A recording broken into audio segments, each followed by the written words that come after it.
আয় দাদা আজকে আমাদের লাঞ্চ করাতে নিয়ে যাবে আর আমরা বাঙালি থালি খাবো, তাই জন্য চলে গেছিলাম কস্তুরীতে, সোদপুরের। আমরা এসেছি এখন বিরিয়ানি খেতে। এই তো বিরিয়ানির লাভার থালি খেতে, থালি খেতে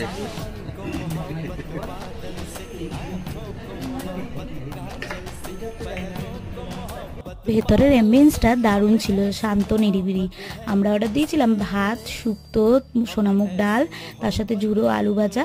এটা ছিল ওদের সিগনেচার ডিশ, কচু পাতায় চিংড়ি মাছ ভাপা। তার সাথে নিয়েছিলাম চিতল মাছের মুইঠা। এই দিয়েই আমরা সাথে ছিল চাটনি, পাঁপড়, মিষ্টি যেরকম থাকে। রেস্টুরেন্টটা সুন্দর করে সাজানো, তাই জন্য বরমাসে একটা ভিডিও নিয়ে নিচ্ছিল খাওয়া দাওয়ার পর।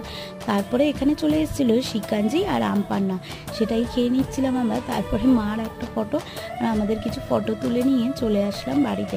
খাওয়া দাওয়াটা দারুণ ছিল, পুরো ঘরোয়া রান্না, একদম বেস্ট। আমার তো খুবই ভালো লেগেছে। আমাদের ভিডিওটা